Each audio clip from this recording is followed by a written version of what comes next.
Hello दोस्तों, welcome back to my channel once again. जो लोग पहली बार मेरे चैनल को प्लीज आप लोग सब्सक्राइब कर दीजिएगा। इस वीडियो में हम लोग चर्चा करने वाले हैं पीएनबी हाउसिंग फाइनेंस लिमिटेड के बारे में। उम्मीद है यहाँ पे आपको नाम यहाँ पे क्लियरली दिख रहा होगा। अगर हम लोग बात करें आज के तकरीबन 40 रुपए की गिरावट स्टॉक्स के अंदर देखने को मिली है। अगर परसेंटेज वाइज बात करें लगभग 4.25% की गिरावट स्टॉक्स के अंदर देखने को मिली है। अगर क्लोजिंग प्राइस की हम लोग बात करें 923 रुपए के आसपास इसकी क्लोजिंग हमें देखने को मिली।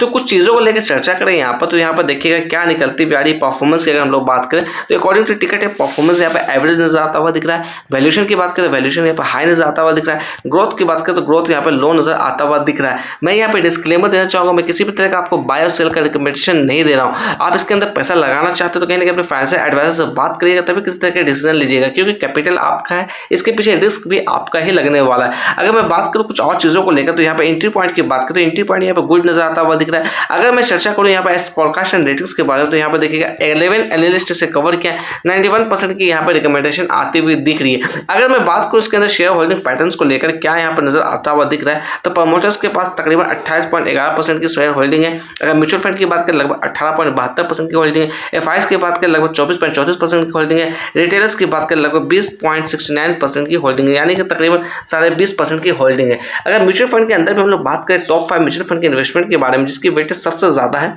तो यहाँ पर देखिएगा अगर मैं बात करूँ आदित्य बिरला सन लाइफ पीएसयू इक्विटी फंड के बारे में तो इसकी वेटेज बहुत जबरदस्त निकलती हुई आ रही है। 4.77% की वेटेज निकलती हुई आ रही है। अगर चर्चा कर ले हम लोग एचएसबीसी वैल्यू फंड की तो इसकी वेटेज 1.72% निकलती हुई आ रही है। टाटा म्यूचुअल फंड की बात करें इसकी वेटेज 2.29% निकलती हुई आ रही है। एचएसबीसी स्मॉल कैप फंड की बात करें इसकी वेटेज 1.56% निकलती हुई आ रही है। Nippon India small cap fund की बात करें इसकी वेटेज 0.70% निकलती हुई आ रही है। तो आपको अवेयरनेस के साथ काम करना है। मैं जो भी डाटा शेयर कर रहा हूँ सारा डाटा पब्लिकली अवेलेबल है, आप खुद से भी जाकर चेकआउट कर सकते हैं ट्रेडिंग व्यू के प्लेटफॉर्म पे। अगर हम लोग चर्चा कर ले पीएनबी हाउसिंग फाइनेंस के अंदर रिटर्न्स को लेकर क्या कुछ रिटर्न्स इसका रहा है पिछले कुछ सालों में, तो पिछले 2 सालों में हम लोग बात करें लगभग पैसे को आपको डबल करके दिया है। पिछले 1 साल की हम लोग बात करें 20% की तेजी है। पिछले 6 महीने की बात करें लगभग 2.5% की गिरावट देखने को मिली है।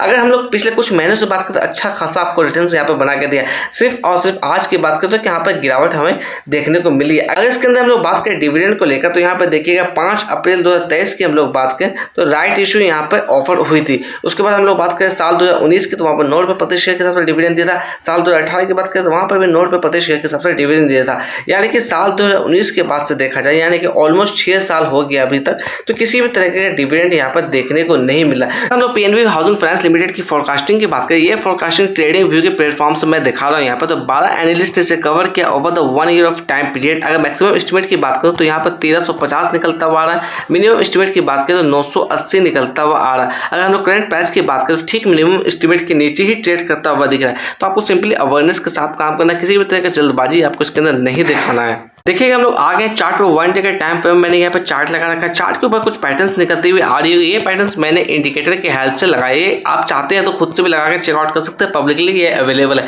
अगर यहाँ पे बात करते हैं ये जो आप ब्लू जोन देख रहे हैं ये इसके लिए बायस एक्टिविटी एरिया यानी कि कहीं ना कहीं हम लोग कह सकते हैं सपोर्ट जोन बन सकती है। अगर हम लोग बात करें तो ठीक इसी लेवल से इसके अंदर अपसाइड का मोमेंटम हमें देखने को मिली और ये जो लेवल्स देख रहे हैं ये हमारे लिए सेलर्स एक्टिविटी एरिया जोन यहाँ पर देखी गई है।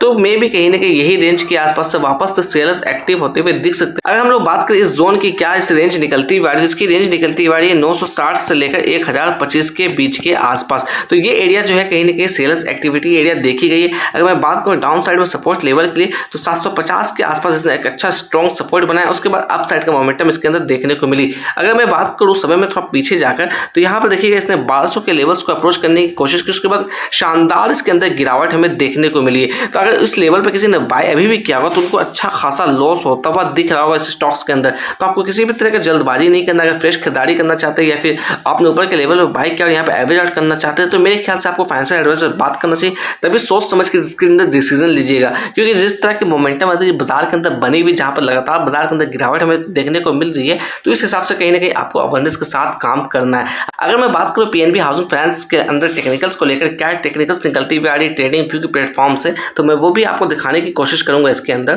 तो यहाँ पे देखिएगा अगर मैं बात करूँ तो टेक्निकल्स में 14 ऐसे इंडिकेटर जहाँ से बाय का इंडिकेशन आता हुआ दिख रहा है, 3 ऐसे इंडिकेटर जहाँ से सेल का इंडिकेशन आता हुआ दिख रहा है। अगर मैं बात करूँ मूविंग एवरेजेस की तो यहाँ पे देखिएगा 13 ऐसे इंडिकेटर जहाँ से बाय का इंडिकेशन आता हुआ दिख रहा है, एक ऐसे इंडिकेटर जहाँ से सेल का इंडिकेशन आता हुआ दिख रहा है। अगर ऑसिलेटर की बात करें तो देखिएगा 2 ऐसे इंडिकेटर जहाँ से सेल का इंडिकेशन आता हुआ दिख रहा है, एक ऐसे इंडिकेटर जहाँ से बाय का इंडिकेशन आता हुआ दिख रहा है। अगर कुछ इंपॉर्टेंट चीजों को लेकर चर्चा करें स्टॉक्स के अंदर तो इस स्टॉक्स की 50 डीएमए की वैल्यू की बात करें तो इसकी वैल्यू निकलती बाड़ी तकरीबन 861। अगर बात करें हम लोग 200 डे मूविंग एवरेज की तो इसकी वैल्यू निकलती बाड़ी 856। अगर मैं बात करूँ वॉल्यूम की तो अच्छी खासी वॉल्यूम देखी गई, तकरीबन 13.5 लाख की वॉल्यूम इसके अंदर नोटिस की गई है। अगर मैं बात करूँ डिलीवरी ऑफ परसेंटेज की लगभग 47% की डिलीवरी भी उठाई गई थी कल के दिन।